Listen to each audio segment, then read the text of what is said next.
जिसने इस कृत्य को किया है उसके लिए तो कोई शब्द ऐसा नहीं बनता है जो शांति से और स्थिरता से बोला जाए।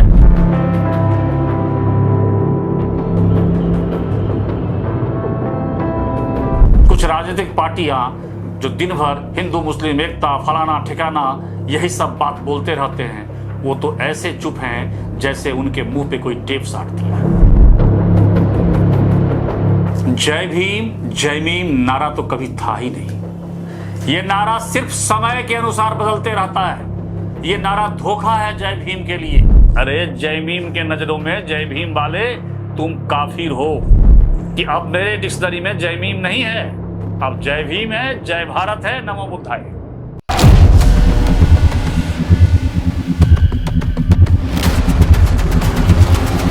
केपीएच न्यूज में आपका स्वागत है। जय भीम के नारे की आज मौत हो गई है और उसे कब्र में दफना दिया गया। ये एक सामाजिक चिंतक का विचार है। उनका ये विचार आया है श्रीनगर के एक दरगाह में हमारे राष्ट्रीय प्रतीक, हमारे राष्ट्रीय चिन्ह अशोक चक्र पे स्थित सिंह के प्रतिमा को जो पत्थरों से कूच दिया था वहां के जाहिलों ने, इस पर उन्होंने अपना विचार व्यक्त किया है।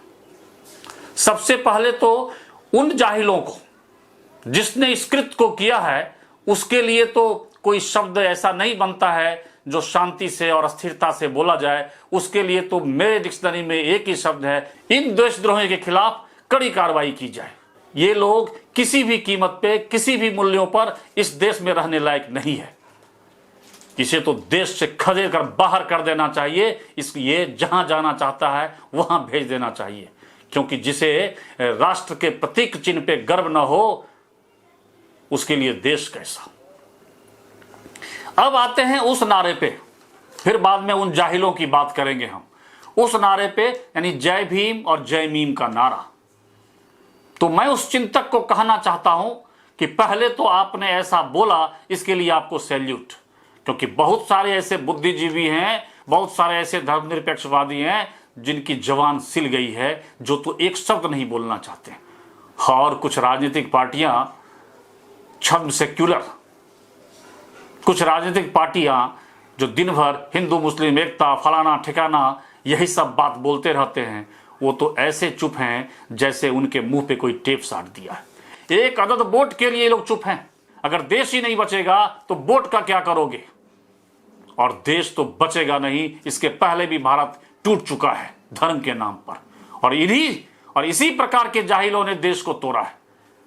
हमारे राष्ट्रीय प्रतीक जो हमारा आन बान शान है, उसके साथ कोई इस तरह का व्यवहार करे और हम चुप रहे, वो देशभक्त तो हो ही नहीं सकता है। और ऐसे लोगों को जब देशद्रोही कहा जाता है, उस समय जब देश के टुकड़े टुकड़े करने की बात करते हैं, ऐसे बहुत सारे छात्र संगठन हैं, छात्र हैं, बहुत सारे प्रोफेसर हैं, बहुत सारे बुद्धिजीवी हैं। जब छत्तीसगढ़ में नक्सलियों के खिलाफ या नक्सलियों के द्वारा मारे जाते हैं हमारे सीआरपीएफ जवान, तो वो लोग जश्न मनाते हैं। और ऐसे लोगों को देशद्रोही कहा जाता है तो बहुत चुभता है। कहना चाहिए, और सिर्फ देशद्रोही ही नहीं कहना चाहिए, ऐसे लोगों पर कड़ी कार्रवाई करनी चाहिए।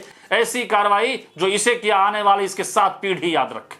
जय भीम नारा तो कभी था ही नहीं। ये नारा सिर्फ समय के अनुसार बदलते रहता है। ये नारा धोखा है जय भीम के लिए। अरे भाई जय भीम वाले अभी भी तो कुछ बोलो। महान बौद्ध सम्राट अशोक का ही चिन्ह है वो अशोक स्तंभ, वो प्रतीक चिन्ह जिसे तोड़ा है। तुम नहीं बोलोगे, पहले भी नहीं बोले थे। जब करुणा के सागर तथागत बुद्ध की बड़ी प्रतिमा को वामयान में तोड़ा गया था, उस समय भी तुम चुप थे। पता नहीं कौन से राजनीतिक लाभ के लिए चुप थे। क्या डर है तुम्हें बोलने में? ये जय भीम का नारा एक धोखा है। याद करो जोगेंद्रनाथ मंडल को, उन्हें भी बड़ा शौक चढ़ा था इस नारे का, जय भीम और जय मीम। हालांकि नारा उस समय जय भीम नहीं था, क्योंकि जोगेंद्रनाथ मंडल भीमराव अंबेडकर दोनों उस समय के बड़े नेता हुआ करते थे दलितों के। ये जोगेंद्रनाथ मंडल वही थे, वो भी जय भीम का शिकार हुए थे। जिन्ना के बहकावे में आकर सिलहट, जहां दलित आबादी बहुत ज्यादा थी, उसको तोड़कर पाकिस्तान में ले गए और पाकिस्तान का पहला कानून मंत्री इन्हें बनाया गया। और 3 साल में ही उन्हें समझ में आ गया कि ये जय भीम क्या है, और भाग के वापस हिंदुस्तान आए।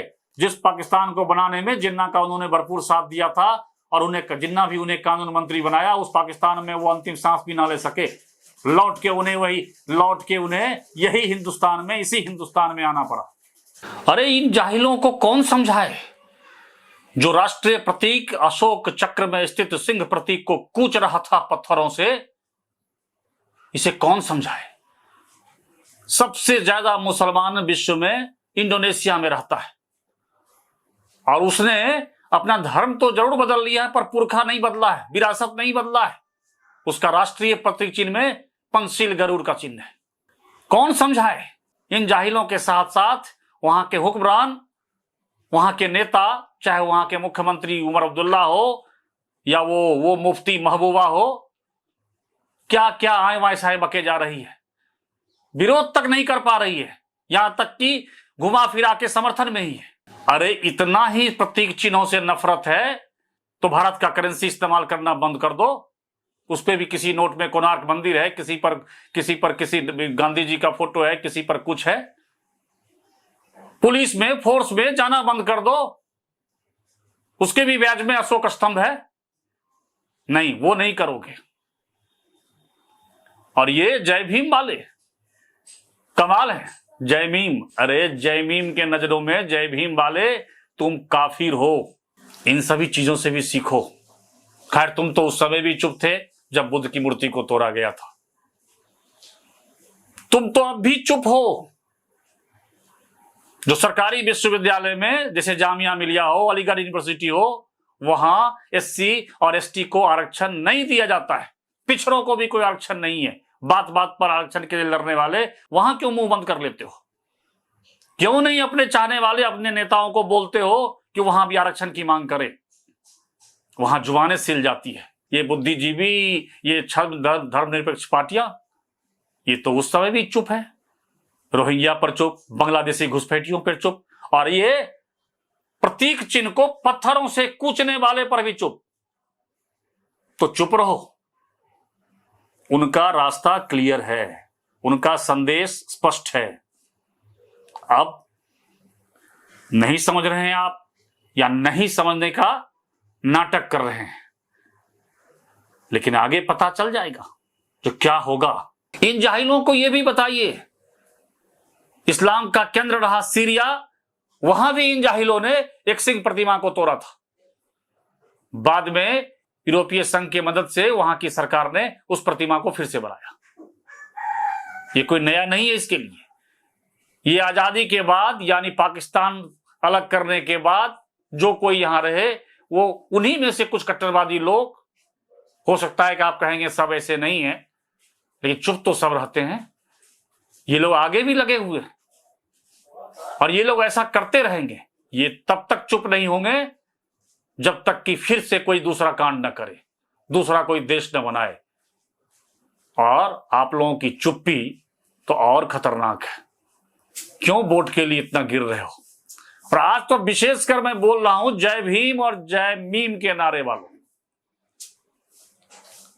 बुद्ध का प्रतीक, सम्राट अशोक का प्रतीक चिन्ह, तो कुछ तो बोलो। हम तो उसे मानते हैं ये भारत का शान बान शान है, लेकिन बुद्ध से ही जोड़ते हो। हालांकि बुद्ध भी मेरा अपना है, सबका है। हम तो मानते हैं, सब तो मानते हैं। वो क्यों नहीं मानते हैं तुम्हारे दोस्त जय भीम और जय मीम? उस सामाजिक चिंतक ने ठीक कहा कि अब मेरे डिक्शनरी में जय मीम नहीं है, अब जय भीम है, जय भारत है, नमो बुद्धाय। तो इस मुगालते से दूर रहिए और समय पर चेत जाइए, और राष्ट्र के लिए एक सुर में आवाज निकालिए, और ऐसे जिहादियों और जाहिलों के खिलाफ डटकर खड़ा होइए। वोट लेने वाले नहीं बोलेंगे, उन्हें वोट चाहिए, उन्हें सत्ता चाहिए, अपने लिए, अपने परिवार के लिए। लेकिन कब तक सत्ता मिलेगा? जब देश ही नहीं बचेगा। जब ऐसे जाहिल लोग हमारे प्रतीक चिन्ह को तोड़ रहे हैं, तो कल देश भी तोड़ेंगे। तब तक के लिए दीजिए विदा।